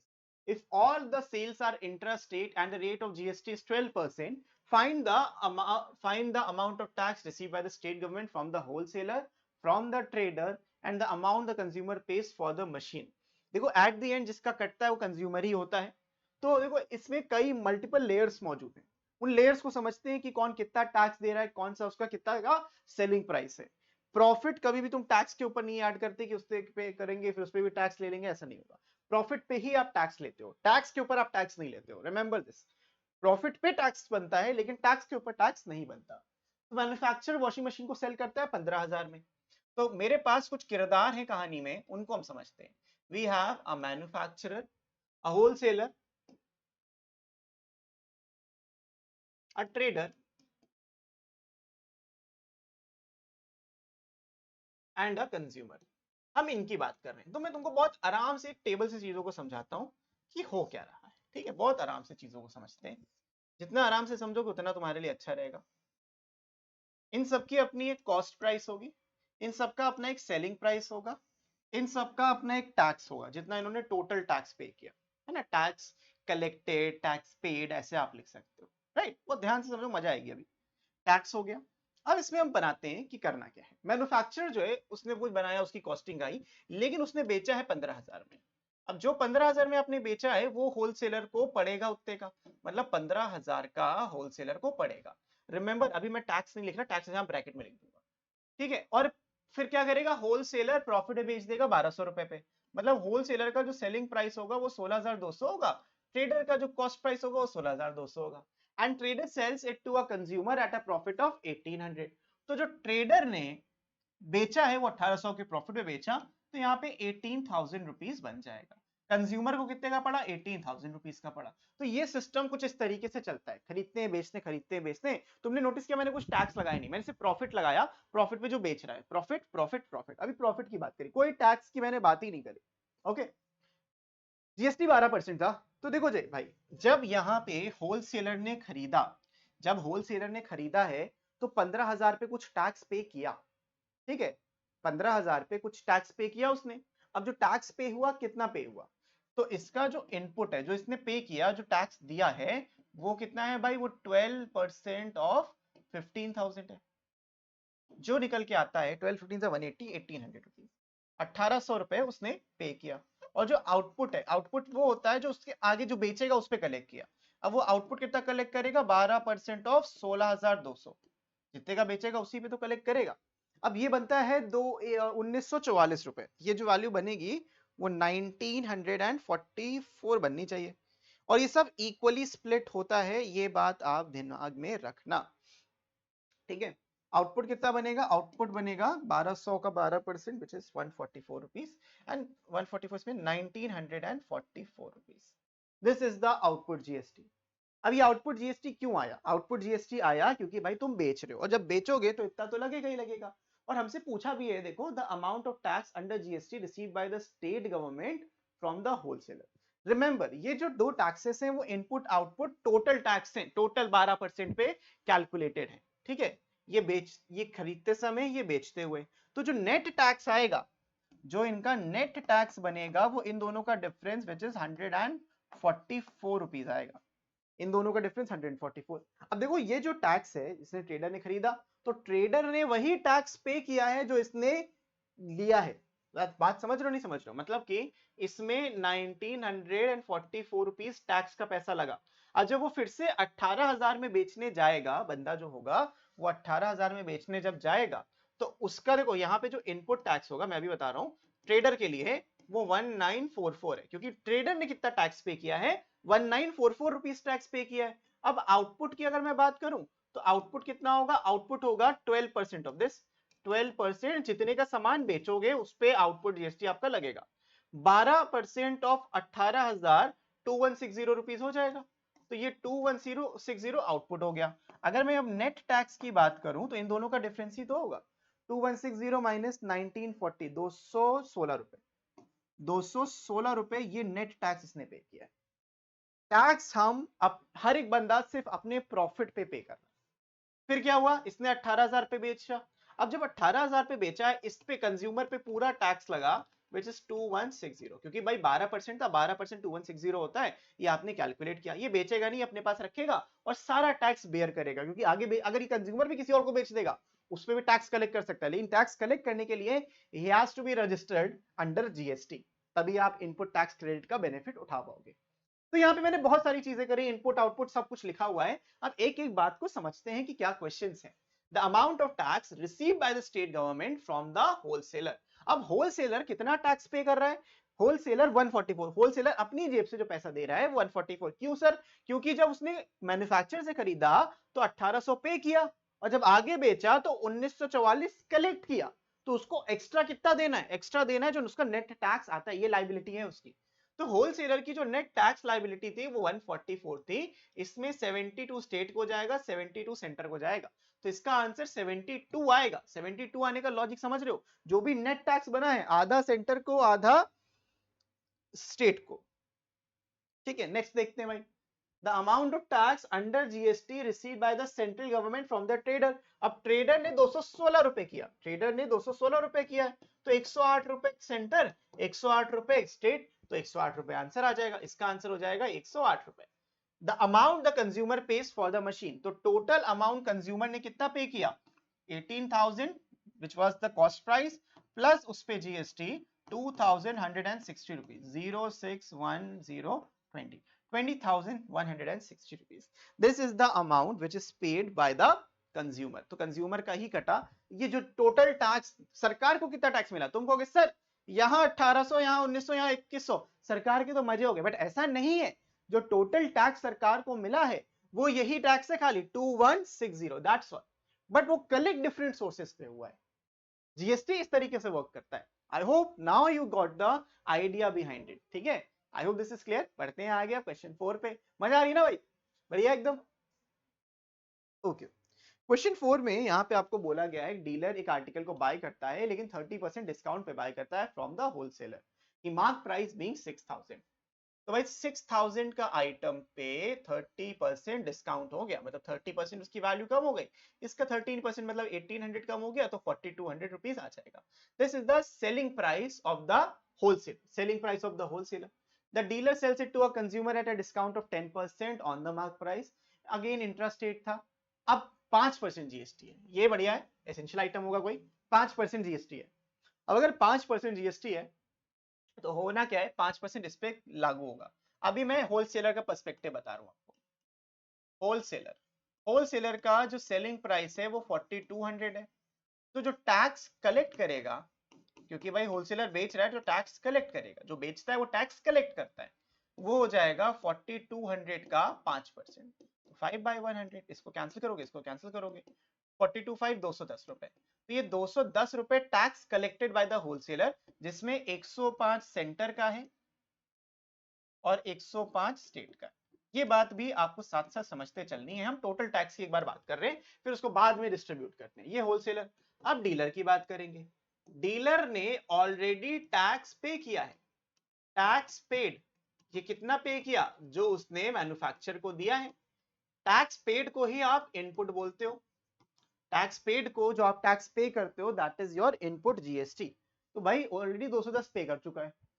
फिर the dealer sells it to a consumer at 10% on the mark price. तो selling price कितना हो जाएगा इसका, 6,000 minus 10% of 6,000, तो 6,000 में से 600 minus हो जाएगा, 5,400 सेलिंग प्राइस। तो तुम देख रहे हो होलसेलर को भाई 4,200 रुपए का उसने बेचा, अब डीलर 5400 का बेच रहा है, तो इन दोनों का जो डिफरेंस है 1200 रुपए, वो प्रॉफिट है किसके लिए? जो बेच रहा है, डीलर के लिए। तो डीलर के प्रॉफिट पे जीएसटी लगता है, जो उसको पे करना होता है, कलेक्ट करेगा। देखो टैक्स ने पे किया, अब जो टैक्स कलेक्ट करेगा, कि टैक्स कलेक्टेड, कितना टैक्स कलेक्ट करेगा? It will be the 5% of 5400। तो 5% निकालेंगे तो 5/100 ऑफ 5400, जीरो से जीरो कैंसिल हो जाएगा। 54 इंटू 50, 4 इंटू 5 10, 5 5 27, 270 रुपीज, ये टैक्स कलेक्ट हुआ है। बढ़िया, समझ में आ रहा है? अब इस 270 में आधा कंपोनेंट स्टेट का है, आधा उसका है, तो 135 135। समझे बच्चे पार्टी? तो इस तरीके से टैक्स कलेक्ट किया। अब भाई किसके पास गया? कंज्यूमर के पास गया। कंज्यूमर का जो कॉस्ट प्राइस है वो है 5400 प्लस जो टैक्सेस लगे, टैक्सेस 270 रुपए लगे हैं, प्लस 270, तो आ जाएगा 5670, 5670 रुपए। ये क्या है? ये नेक्स्ट प्राइस है जो कंज्यूमर को पे करना पड़ा। तो अगर आप देखो यहाँ पे पेड बाय द कंज्यूमर हमसे पहले पूछा है, तो 5670 इसका आंसर हो जाएगा। इसमें डिफिकल्टी नहीं होती, आपको टैक्स खाली लगाते जाना है, लेकिन डिफिकल्टी यहाँ पे आती है, the tax paid by the dealer to the state government. तो भाई देखो, जो टैक्स पे किया डीलर ने, जो टैक्स पे किया डीलर ने, वो 210 रुपए नहीं है, ये टैक्स उसने पे किया लेकिन होलसेलर को पे किया। जो नेट टैक्स, जब भी यहाँ पे किसी एक का नाम आ गया, डीलर का नाम आ गया, तो उसका नेट टैक्स की बात आ रही है। तो नेट टैक्स बाय डीलर, कितना डीलर ने पे किया, तो it will always be output minus input. इसका आउटपुट 270 था, इसका इनपुट 210 था, तो डीलर ने 60 रुपीज पे किया। अब तुम खुद सोचो, मैंने बताया ये 60 रुपीज क्यों आया, क्योंकि उसका प्रॉफिट 1200 रुपए का था, 5% प्रॉफिट पे टैक्स लग रहा है, जो आप भाई कमाओगे उसी पे तो टैक्स दोगे। तो भाई 60 रुपए उसने डीलर ने कमाया, सॉरी 1200 कमाया, उसमें 5% 60 रुपए टैक्स देगा गवर्नमेंट को। तो ये 60 रुपए का टैक्स लगा, इसमें से 30 रुपए सेंटर और 30 रुपए स्टेट खाएगा। याद रखना, मैं टोटल टैक्सेस पे काम कर रहा हूं, मैं उसके कंपोनेंट्स को 2.5% क्यों लिखूं, मैं डायरेक्टली क्या करूंगा, उसको बाद में आधा कर दूंगा, क्योंकि इक्वली डिस्ट्रीब्यूट हो जाता है। तो भाई डीलर ने स्टेट गवर्नमेंट को कितना पे किया? सिर्फ 30 रुपए पे किया। डीलर ने टैक्स कितना पे किया? 60 रुपए पे किया, लेकिन स्टेट गवर्नमेंट को कितना पे किया? 30 रुपए पे किया। The amount of tax under GST received by the central government, मैंने आपको बताया कि जो फाइनल टैक्स जो ओवरऑल गवर्नमेंट रिसीव करती है, वो कंज्यूमर पे करता है, वही रिसीव करती है। ठीक है, तो कंज्यूमर ने पे कितना किया है? कंज्यूमर ने 270 रुपए पे किया है। तो टैक्स लगा है कंज्यूमर पे 270 रुपए का, ये कंज्यूमर पे लगा, इसका आधा स्टेट के पास, आधा आपका सेंटर के पास जाएगा। तो इसका आंसर आ जाएगा 135। क्यों आया 135? 270 का आधा, 135 state, 135 government. That's how you solve it. अब अगर इसको आप टुकड़ों में तोड़ोगे तब भी वही आंसर आएगा। कैसे आएगा मैं समझाता हूं। देखो भाई, यहां पे 105 रुपए टैक्स कलेक्ट हुआ, यहां पे 105 रुपए टैक्स कलेक्ट हुआ है, और नेट टैक्स ये कौन लिया? ये होलसेलर लिया, लेकिन टैक्स होलसेलर अपने पास नहीं रख सकता, इसने डीलर से 105 रुपए एज अ टैक्स लिए और जाके गवर्नमेंट को दे दिए। समझ आ रहा हूं तो ध्यान समझो, इसने डीलर से 105 लिए, जाके गवर्नमेंट को दे दिए। अब डीलर ने कंज्यूमर को बेचा, उसने कंज्यूमर से 135 रुपए लिया, उसने कंज्यूमर से 135 रुपए लिया, लेकिन ये जाके गवर्नमेंट को पूरा नहीं देगा। क्यों दे? क्योंकि वो भाई ऑलरेडी 105 रुपए दे चुका है। कौन दे चुका है? डीलर उसको दिया, उसने जाके गवर्नमेंट को दे दिया। अब कंज्यूमर ने इसको 135 दिया, ये जाके पूरा 135 देगा नहीं, ये बोलेगा सर मैं तो 105 दे चुका था। तो नेट जो एक्स्ट्रा पे किया वो कितना पे किया? 30 रुपीज उसने और पे किया। तो 105 प्लस 30, 135 रुपए आया है। और चाहे आप टुकड़ों में तोड़ो, टोटल गवर्नमेंट को वही पैसा रिसीव हुआ जो कंज्यूमर ने एज अ टैक्स मनी दिया है। ठीक है बच्चों, मैं बहुत आराम से, बहुत प्यार से आपको एक क्वेश्चन समझा रहा हूं, ताकि आप कुछ गलत ना करो। और बहुत बच्चों को समझ में नहीं आता, इसीलिए बहुत जरूरी होता है चीज समझाना। फिर आता है क्वेश्चन 5, ये भी आसान है। The printed price of an article is 50,000, the wholesaler allows a discount of 10% to a shopkeeper, the shopkeeper sells article consumer at 4% above the mark price. Okay, if the sales are intrastate, GST 18%, the amount inclusive of tax which shopkeeper pays for the article, the amount paid by the consumer for the article, the amount of tax paid by the shopkeeper to the central government, इसका net tax. कभी भी नाम आ जाए यानी कि आप net output minus input की बात कर रहे हो। फिर अगर ये आए तो टोटल जो कंज्यूमर ने टैक्स पे किया उसका आधा। ठीक है, तो ये क्वेश्चन उतना डिफिकल्ट नहीं है, सिर्फ वही एग्जैक्टली जो हमने अभी किया। So I think we should leave this question, इतना कुछ डिफिकल्ट है नहीं। A retailer buys a TV from a wholesaler for 40,000, marks the price by 15%, cost price sells to 5%. If the sales are interested, again तो बहुत ज़्यादा difficult ये भी नहीं है, लेकिन let's find the answer. समझाता हूँ इस क्वेश्चन को. टोटल इसमें आपके पास 12 क्वेश्चन हैं, जिसमें हम आधा पहुंच गए. The retailer buys the TV from a wholesaler at 40,000, marks the price of the TV at 15% above the cost price. तो जितने का उसने खरीदा, रिटेलर ने खरीदा होलसेलर से, तो होलसेलर की अगर मैं बात करूं तो उसका जो सेलिंग प्राइस था वो 40,000 था. सेलिंग प्राइस वाज 40,000, जीएसटी 12% है, तो होलसेलर ने कितना टैक्स कलेक्ट किया? Tax collected will be 12% of 40,000. That will be rupees 4,800. आराम से आप ये कैलकुलेशन कर सकते हो, इसमें कोई दिक्कत नहीं है. इसमें 4,800 के दो हिस्से होंगे, ये भी तुमको पता है. 2400 जाएगा स्टेट के पास, 2400 जाएगा सेंटर के पास. उसके बाद रिटेलर की बात करते हैं. रिटेलर के साथ क्या काम होगा भाई? रिटेलर का जो कॉस्ट प्राइस है वो इसका सेलिंग प्राइस है, जो है 40,000 रुपीज. इसको मार्क करता है, he marks the price of TV by 15% above his cost price. जितने का रिटेलर को पड़ा है उस पे 15%. रिमेंबर, इसमें टैक्स इंक्लूड करके मत ऐड कर देना कि आपके मन में आए 40,000 ये 4800 ये, इस पे 15% बढ़ा देंगे. नहीं, 40,000 पे 15% बढ़ेगा. जो कॉस्ट प्राइस है उस पे टैक्स पे नहीं बढ़ेगा. तो 40,000 पे अगर आप 15% बढ़ाओगे तो इंक्रीमेंट या फिर मार्कअप आप बोल सकते हो इसको. Markup will be 15% of 40,000, around 66,000 rupees होता है, 6,000 रुपए. 10% 4,000, 5% 2,000, 15% 6,000 रुपए. तो मार्कअप 6,000 का हुआ. तो जो मार्क प्राइस बन गया वो बन गया 46,000. मार्क प्राइस 46,000 है and sells to a consumer at 5% discount. तो ये थोड़ा सा विनम्रता दिखाएगा और इस पे 5% डिस्काउंट दे देगा, तो 2,300 रुपीज माइनस कर देगा. तो 46,000 माइनस 5% ऑफ 46,000, ये वैल्यू 46,000 की 5, देखो 10% 4600 होती, लेकिन 5% कितना होगा? 5% हो जाएगा 2,300. तो 46,000 माइनस 2,300, तो इसको माइनस करोगे आपको मिलेगा 43,700 मिलेगा. This will be the selling price. अब जो टैक्स लगता है वो सेलिंग प्राइस पे लगता है. So tax will be 12% of 43700. तो 12 by 100 ऑफ 43700. जीरो से जीरो कैंसिल, जीरो से जीरो कैंसिल. इसको सिंप्लीफाई करते हैं. 437 इंटू 12, 5244. ये आ जाएगा 5244.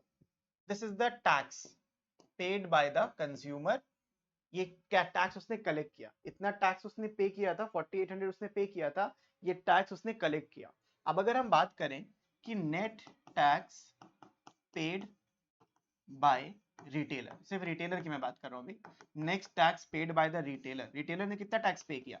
जो उसने कलेक्ट किया है 5244 माइनस जो उसने दिया था 4800, माइनस 4800 विच इज 444. अरे बहुत बढ़िया, क्या नंबर आ रहा है? रुपीज 444. अब इस 444 के दो हिस्से करोगे, जिसमें एक हिस्सा जाएगा स्टेट के पास, एक हिस्सा जाएगा, ठीक है, एक हिस्सा जाएगा स्टेट के पास और एक हिस्सा जाएगा सेंटर के पास. तो आई होप दिस इज क्लियर. 444 का इसको ऊपर यहां रख लेते हैं. फिर क्वेश्चन देखते हैं अभी क्या है. ये net tax paid by the retailer हो गया. हमें कंज्यूमर का प्राइस निकालना ही होता है. Consumer pays for the TV. अब देखो कंज्यूमर टीवी के लिए कितना पे कर रहा है. कंज्यूमर टीवी के लिए जो उसको पड़ रहा है, जो सेलिंग प्राइस है, this is the selling price 43,700 plus 43,700 plus जो उसको टैक्स पे करना है 5244, 48,944. तो amount paid by consumer, consumer ने कितना पे किया? It will B rupees 48,944. तो 48,944 रुपए कंज्यूमर ने पे कर दिए. बढ़िया है. अब आते हैं अगले क्वेश्चन पे. बड़ा इंटरेस्टिंग क्वेश्चन है. तो हमें इसका आंसर मिल गया 48,944. The mark price of the TV, mark price ये था 46,000, तो यहाँ पे हम 46,000 लिख देंगे. The amount of tax paid by the retailer to the central government, 444 उसने पे किया था net tax to the government, centre का आधा स्टेट का आधा, तो भाई इसमें कितना आएगा 222 रुपए। The amount of tax receive by the state government total, remember this, tax tax जो गवर्नमेंट के पास एट द एंड जाता है वो कंज्यूमर का पेबल होता है, तो this is the last tax 5244, इसका आधा जाएगा स्टेट गवर्नमेंट के पास और आधा जाएगा सेंट्रल गवर्नमेंट के पास, तो इसका जो आंसर आ जाएगा बच्चों वो आ जाएगा 2622। So the final answer is 2622। 2622 मैंने आपको सारे पार्ट्स के आंसर बता दिए और इसी तरीके से देखो आपको सॉल्व करना है, एक एक स्टेप मैंने तुमको समझाया कि चल क्या रहा है, mark price, selling price, profit loss, यही है, कुछ और डिफिकल्टी है नहीं इसमें जितना हमको लगता है। A shopkeeper buys an article, manufacturer marks 25% ऊपर, इतना डिस्काउंट फर्दर, इतनी इजी है ये वाला भी, जो डिफिकल्ट है वो बताता हूँ। He sells to the wholesaler, discount 15% price, intrastate है, ये सब क्या है, हाँ दिस इज इंटरेस्टिंग बिकॉज ये है आईजीएसटी का सवाल, इसमें हम आईजीएसटी का यूज करेंगे और आईजीएसटी में सारा का सारा पैसा जो होता है वो सेंट्रल गवर्नमेंट ले जाती है। अब एक एक करके समझते हैं कि चल क्या रहा है। कई जगह में देखो कैलकुलेटर की जरूरत, अभी मैं यहाँ पे कैलकुलेटर यूज कर रहा हूँ, तुमको नहीं करना, मैं कर सकता हूँ बिकॉज मैं पढ़ा रहा हूँ, मैं बोल रहा हूँ और मेरे बोलते बोलते चीजें गलत मैं बोल सकता हूँ, भले करूँ सही, बोलू सही, गलत लिख सकता हूँ, बोलूंगा नहीं गलत लेकिन लिख जरूर सकता हूँ गलत। फिर क्या है भाई, यहाँ पे एक प्रिंटेड प्राइस है आर्टिकल का 40,000, होलसेलर यूपी में है, आर्टिकल खरीदता है गुजरात से 10% के डिस्काउंट पे प्रिंटेड प्राइस पे, ओके। तो देखो भाई गुजरात वाला और उत्तर प्रदेश वाला जो सामान एक ही बिक रहा है, एक ही ट्रांजैक्शन है अभी के लिए, the wholesaler sells it to the article to the retailer in Himachal at 5% above the printed price. If the rate of the GST on the article is 18%, the amount paid by the wholesaler to the central government and received by the central government. तो बहुत सारे इसके components बन जाते हैं, और सवाल कहीं से डिफिकल्ट नहीं होता, बट हम ऊपर नीचे चीजों को कर देते हैं तो ऐसे दिमाग का दही हो जाता है कि चल क्या रहा है। तो आईजीएसटी में सारा का सारा टैक्स जो होता है सीधा सीधा आपका स्टेट गवर्नमेंट के पास जाता है, तो सेंट्रल गवर्नमेंट का यहाँ पे कोई रोल नहीं है। एक एक स्टेप समझाऊंगा, बिल्कुल परेशान ना होना। तो चल क्या रहा है, यहाँ पे गुज्जू भैया है हमारे, गुजरात वाले हैं, यूपी वाले भैया हैं और हिमाचल वाले भैया हैं, ठीक है। इन सबका अपना एक एसपी और सीपी है, तो उनको भी हम यहाँ पे फटाफट लिख दें, टैक्स नहीं लिख रहे अभी, खाली एसपी और सीपी ही लिखेंगे और कुछ नहीं, सिर्फ एसपी और CP. Cost price, selling price, इसका सीपी कुछ नहीं, इसने बनाया है, ये बेचेगा 40,000 रुपए पे। Uttar Pradesh buys the article from a manufacturing Gujarat 10% discount, इसने बेचा, देखो 40,000 रुपए ये मार्क प्राइस था, this was the mark price, इस पे तुम 10% डिस्काउंट दोगे तो भाई कितना बन जाएगा, 10% डिस्काउंट मतलब 4,000 कम हो गया, तो 36,000 का इसने बेचा, इसने 36,000 का खरीदा। ये क्या करेगा, गुजरात वाले से खरीद लिया, the wholesaler sells the article retailer 5% above the printed price, printed उस पे अभी भी 40,000 है और उसके ऊपर बेच दे रहा है भाई 5% अबव। ये तो नहीं करना चाहिए था उसको, प्रिंटेड प्राइस से ऊपर कैसे बेच सकता है, लेकिन ठीक है नया प्रिंट लग जाएगा।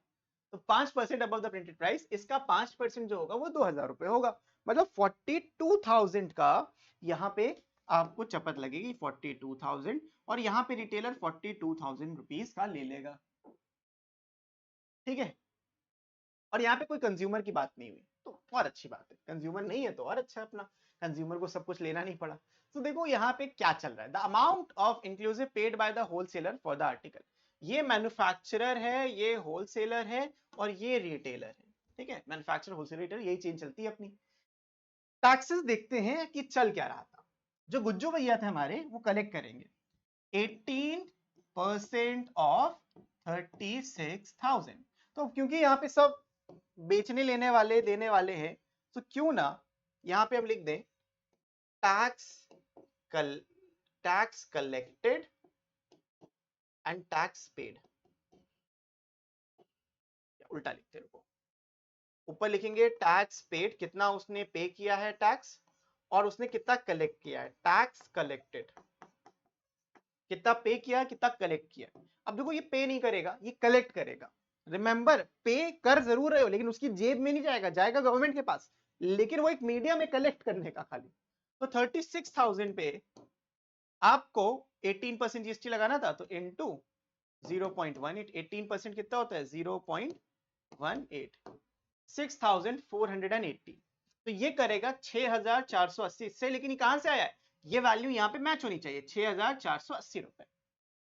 फिर क्या करा इसने, इसने 42,000 पे बेचा, तो जो 42,000 पे बेचा उसने, उस पे भी जीएसटी लगेगा 0.18,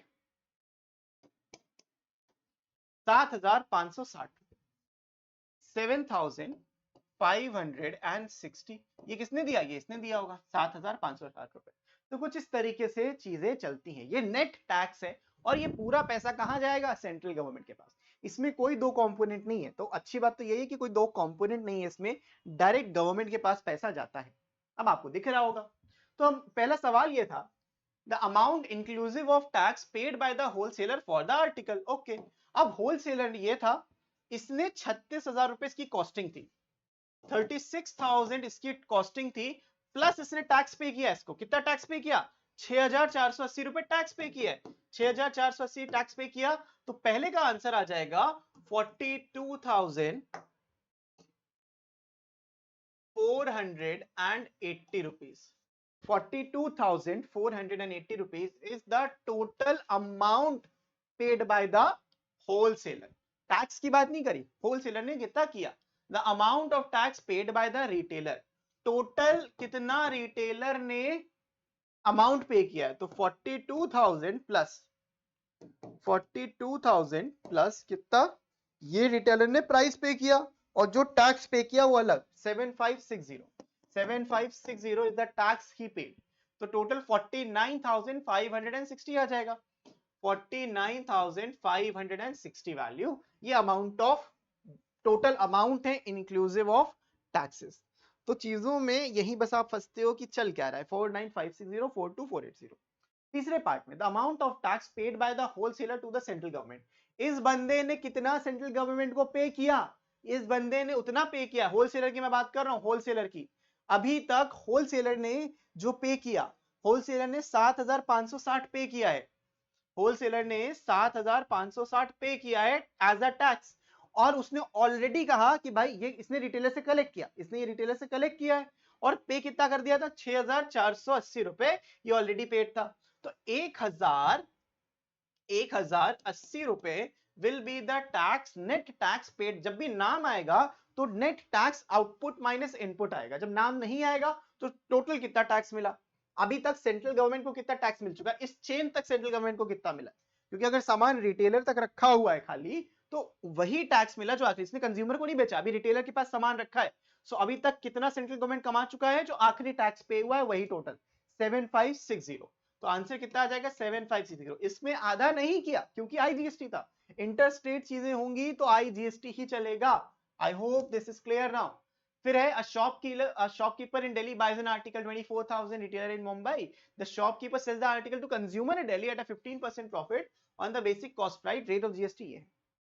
तो यहां पे देखो क्या होगा, ये थोड़ा सा इंटरेस्टिंग क्वेश्चन है, एंड यहां पे आईजीएसटी को सेट ऑफ करना हमें आना चाहिए।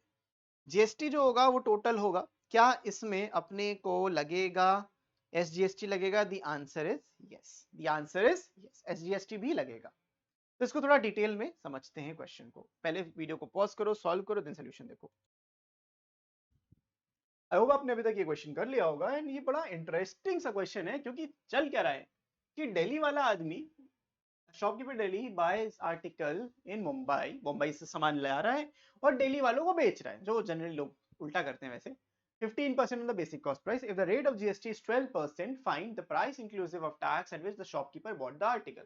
तो शॉपकीपर दिल्ली में बैठा है, वो मुंबई वाले से ले रहा है। मुंबई को तुम मैन्युफैक्चरर मान सकते हो या डीलर मान सकते हो, ये तुम्हारा शॉपकीपर है, और यहाँ पे तुम्हारा रिटेलर वो है कंज्यूमर।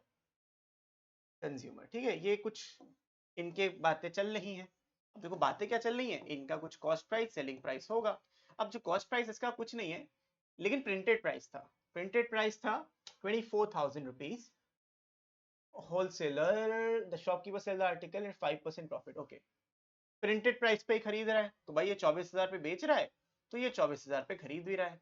अब क्या हो रहा है, ये जो शॉपकीपर है ये कंज्यूमर को बेच रहा है एट 15% प्रॉफिट। तो 24,000 का अगर आप 15% प्रॉफिट निकालोगे तो 15 मतलब 10%, 2400, 3600 आ जाएगा। 3600 मतलब होता है 27,600 रुपीज। तो ये आ जाएगा 15% प्रॉफिट के बाद सेलिंग प्राइस। इस चीज को समझना बड़ा इंटरेस्टिंग होता है, इसी तरीके से आप समझ सकते हो। तो कंज्यूमर को कितना पे करना है 27,600. This is the cost price for the consumer plus जो टैक्सेस अभी हम लगाएंगे. ये विदाउट टैक्सेस था, exclusive of taxes. Let's understand the taxes now. किस तरीके से टैक्सेशन होगा. जब बंदा मुंबई से दिल्ली में बेचा, मुंबई से दिल्ली में अगर आप कुछ बेचोगे तो आपको लगेगा आईजीएसटी. आईजीएसटी कितना लगेगा? आईजीएसटी लगेगा 12% रेट था, 12% ऑफ जितने का सामान बेचा जो 24,000 था, 24,000. तो 12% ऑफ 24,000, 0 0 कैंसिल हो जाएगा और 24 इंटू 12 हो जाएगा जो होता है 2880. नंबर बड़े इंटरेस्टिंग होते हैं. देखो इसको कैसे कर सकता हूँ, 12 इंटू 12, 144 इंटू 2, 288 और 0 लगा था 2880. ऐसे में जल्दी जल्दी कैलकुलेट कर सकता हूँ. This is the amount of tax IGST. ये सेंट्रल गवर्नमेंट के पास जाएगा और ये भाई एक तरीके से इनपुट टैक्स है. This is the input tax by shopkeeper which is 2880. इसने मुंबई वाले ने कलेक्ट किया, पूरा सेंट्रल गवर्नमेंट को दे दिया पैसा. ठीक, सेंट्रल गवर्नमेंट के पास पूरा पैसा आ चुका है. अब क्या करेगा ये दिल्ली वाला शॉपकीपर जो है, दिल्ली वाला जो शॉपकीपर है वो दिल्ली वाले ही कंज्यूमर को बेचेगा. जब वो दिल्ली वाले कंज्यूमर को बेचेगा तो होगा क्या, यहाँ पे सीजीएसटी भी लगेगा और एसजीएसटी भी लगेगा. तो जो टैक्स लगेगा उसको समझते हैं. टैक्स आएगा 12% of whatever the selling price is. 27,600, 27,600 was the selling price. जिस पे वो बेचेगा उसी पे टैक्स लगेगा. अब अगर तुम एक चीज दिखाता हूं तुमको, मतलब अगर मैं 12% निकालूंगा तो 0.12 इंटू 27,600, 3312 आ जाएगा. तो 3312, this is the net tax. इसको डिवाइड बाय 2 कर दोगे तो तुमको मिल जाएगा एसजीएसटी रुपीज 1656 और सीजीएसटी रुपीज 1656. ये टोटल टैक्स है. This is the components of this 3312. सवाल बड़ा इंटरेस्टिंग है. सवाल है आपसे यहाँ पे, ये तो समझ गए, इजी टैक्सेस निकाल लिए, प्राइसेस निकाल लिए, सब पता है अपने को. इसमें बाइफर्केशन नहीं हो सकता. अब देखो क्या होगा. The price of tax at which the shopkeeper bought the price inclusive of tax. तो शॉपकीपर ने टोटल 24,000 रुपीज पे किए थे, प्लस उसमें टैक्स उसने पे किया है 2880 रुपए का. तो नेट जो शॉपकीपर ने पैसा दिया है अपनी जेब से वो दिया है 26,880 का. 26,880 रुपए शॉपकीपर ने पे किए. The amount which the consumer pays for the article. अब कंज्यूमर ने कितना पे किया, 27,600 पे किया और इस पे टैक्स पे किया 3312 प्लस में 3312, ये टैक्स भी पे किया तो 30,912. ये क्या है भाई, जो कॉस्ट प्राइस था उस पे जो 12% उसने टैक्स दिया, 30,912 रुपए. अब ये जो 3 और चौथा पार्ट है, बस यही इंटरेस्टिंग पार्ट है, यही आपका. लेकिन क्या वो पूरा 1,680 रुपए स्टेट गवर्नमेंट के पास जाएगा? Is it the case? नहीं. क्यों नहीं जाएगा? Now this is where things get interesting because in the previous questions we have learned that कि जो जीएसटी होता है वो वेरियस स्टेजेस पे कलेक्ट होता है.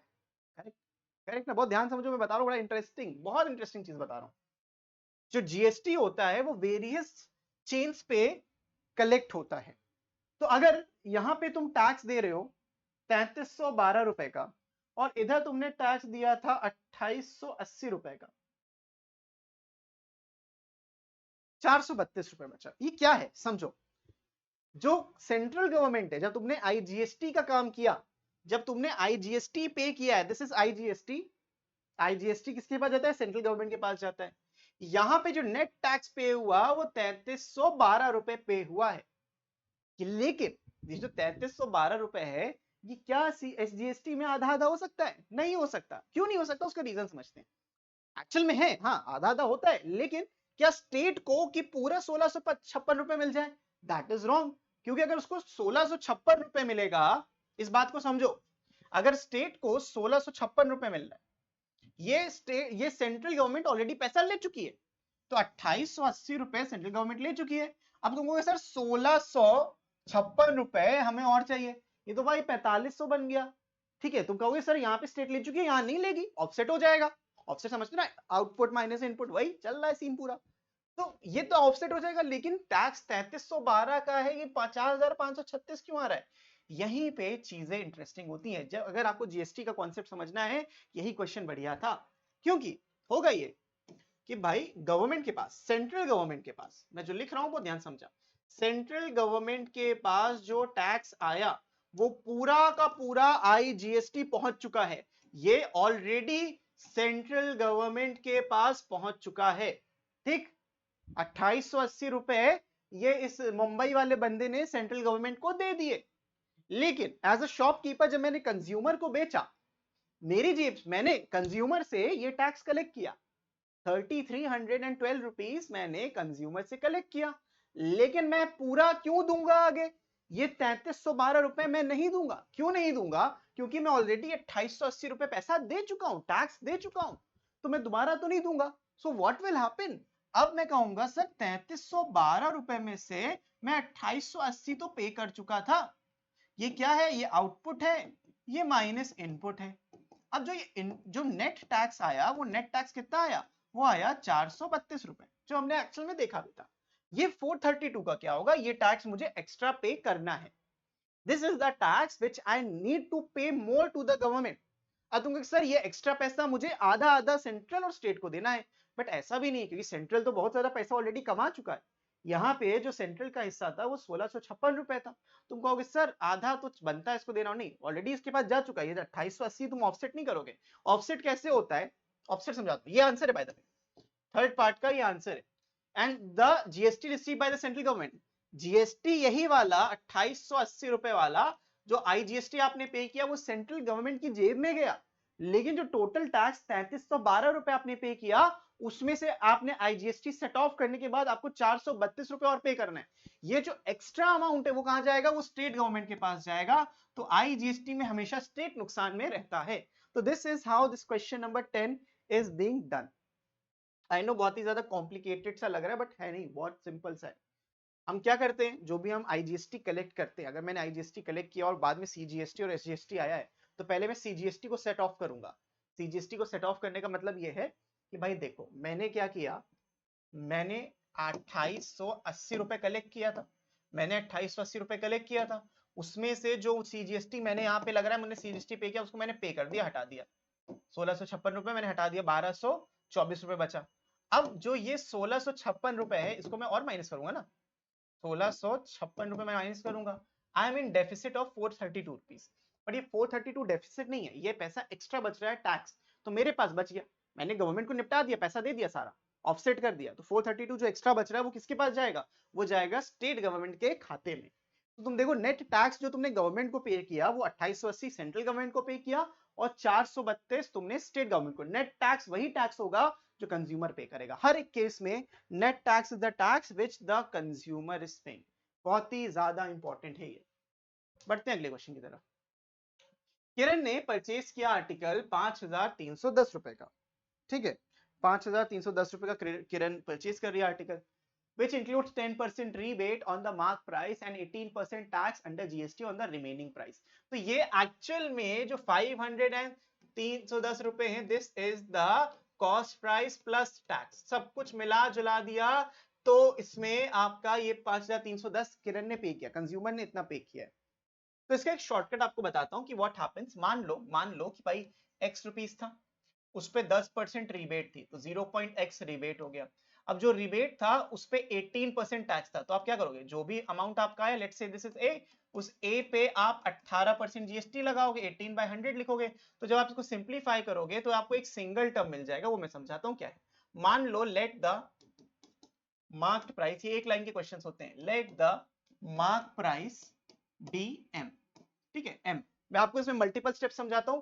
पहले मार्क प्राइस था, उसमें आपने 10% हटा दिया, 10% ऑफ एम 0.1 एम, 0.9 एम बचा। अब 0.9 एम पे आप 18% जीएसटी लगाओगे और 0.9 एम, जो भी टोटल आएगा वो आपका ये अमाउंट आएगा 5310 रुपए। आप समझे? तो आप चाहे तो यहां से भी सिंप्लीफाई कर सकते हो, वहां से भी सिंप्लीफाई कर सकते हो, choice is yours, choice is yours, ठीक है। तो अगर मैं इसको सिंप्लीफाई करता हूं तो देखो, इसको फर्दर सिंप्लीफाई करने में मुझे क्या मिलेगा, 0.9 कॉमन था, 0.9 m इनटू इधर 1 प्लस 18% तो 1.18 आ जाएगा। 18% 18/100 तो ये वैल्यू इसके बराबर हो जाएगी। तो यहाँ से मेरे को m क्या मिलेगा, m मिल जाएगा 5310 डिवाइडेड बाय 0.9 इंटू 1.18। यहाँ से हटाओगे ऊपर 100 आएगा, यहाँ से हटाओगे ऊपर 10 आएगा। अब देखो 9 से नंबर डिविजिबल होगा नहीं है, तो चलो 3 से तो होगा, 3 से है, 3 से डिवाइड करोगे तो इधर 3 बचेगा, इधर बचेगा 1, 23 यानी कि 7, 21 यानी 7, 1770। अभी भी ये 3 से डिविजिबल है, जब डिविजिबल है तो काटो 590 और 590 118 एक दूसरे के दुश्मन लग रहे हैं तो पक्का कटेगा। 118 और 590 5 गुना, अरे बहुत बढ़िया 5 गुना हो जाएगा। तो 500 इंटू 10 इज रुपीज 5000 रुपीज। मैंने बिना कैलकुलेटर के किया, तुमको सर इसमें कैलकुलेटर का क्या यूज है ही नहीं, कुछ नहीं है।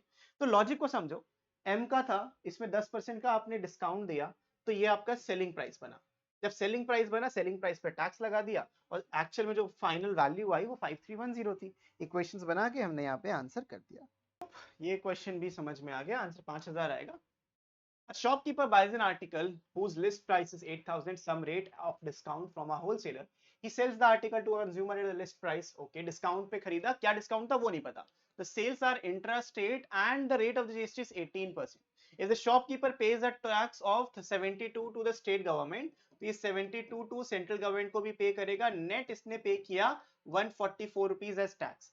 Find the rate of discount at which he bought the article from the wholesaler.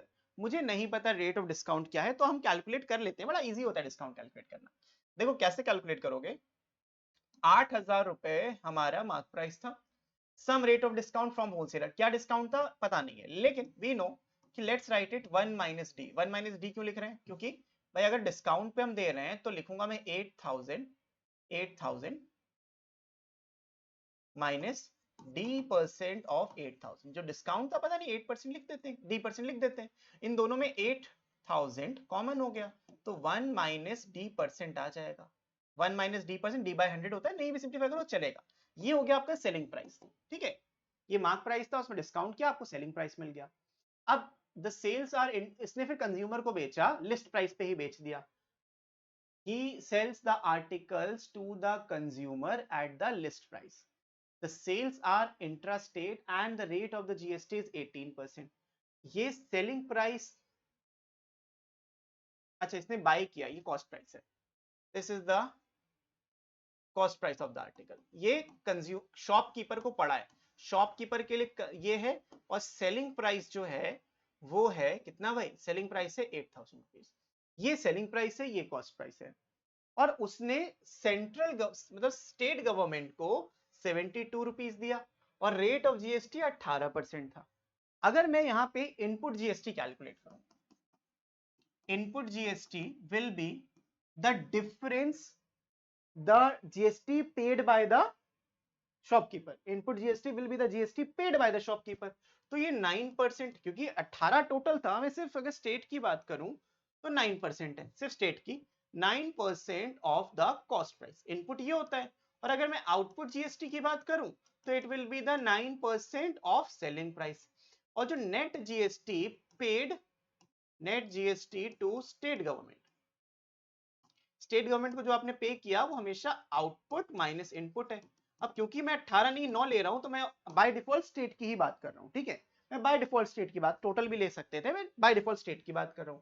तो ये बोला है कि भाई 72 रुपी पे हुआ है, स्टेट गवर्नमेंट को 72 पे हुआ है, लेकिन इसको कैलकुलेट हम कर सकते हैं 9/100 of the cost price which is 8000 into 1 minus d%, ठीक है, कुछ ऐसा आपको देखने को मिलेगा। 0 0 कैंसिल, 0 0 कैंसिल हो जाएगा, तो आपका यहां बन जाएगा 720 1 माइनस d%, ठीक है, ये आ गया इनपुट। आउटपुट आएगा 9% ऑफ कितना, 8000 रुपए जो बेचा है, 8000 पे बेचा, तो आउटपुट जो आया है बेटा कितना आया, 9000, इसका 720 आ गया। तो मैं देख पा रहा हूं कि भाई इधर भी 720 था, और माइनस करेंगे तो 720 1 माइनस d% था, कुछ ऐसा भाई सिनेरियो बन रहा था। आउटपुट माइनस इनपुट 72 रुपीज था। तो अगर मैं यहाँ पे 720 कॉमन ले लूं, मैं फिर से कॉमन ले रहा हूं, तो मिलेगा 1 माइनस ब्रैकेट में 1 माइनस d%, कुछ ऐसा ही मिलेगा ना, और इधर 72 था। तो अगर मैं इसको इधर उधर कर दूं, सब सिंपल से इसे इधर उधर कर दूं, तो देखो ये 1/10 नहीं आ रहा, और 10 नीचे आ जाएगा, तो 1/10 is equals to 1 minus 1 plus में d%, 1 से 1 कट गया, तो यहां से मुझे मिलेगा d% इज इक्वल्स टू 1/10। तो d की वैल्यू कितनी आ जाएगी, मुझे d निकालना था, तो d बाय 100% का मतलब 1/100 इक्वल्स टू 1/10। यहां से d जो आ जाएगा बच्चों वो 10% निकल गया। This is the final answer. 1/10 का मतलब क्या होता है, 10% होता है। And that is it. ये थे आपके 12 क्वेश्चंस जीएसटी के ऊपर। एक एक क्वेश्चन मैंने प्यार से समझाया, एक क्वेश्चन छोड़ा है खाली, क्योंकि वो बहुत सिमिलर था, क्या बताता हूँ। So that's all for this video बच्चों। आई होप आप अभी तक बने हो, अगर बने हो तो सब्सक्राइब कर देना, और अगर आपको ये नोट्स चाहिए तो आपको क्या करना है, डिस्क्रिप्शन में लिंक मिल जाएगी, वहां से जाके डाउनलोड कर सकते हो। सो इस वीडियो के लिए इतना ही बच्चों, मैं मिलता हूं आपसे नेक्स्ट वीडियो में, तब तक के लिए keep practising, keep learning, take care and bye bye.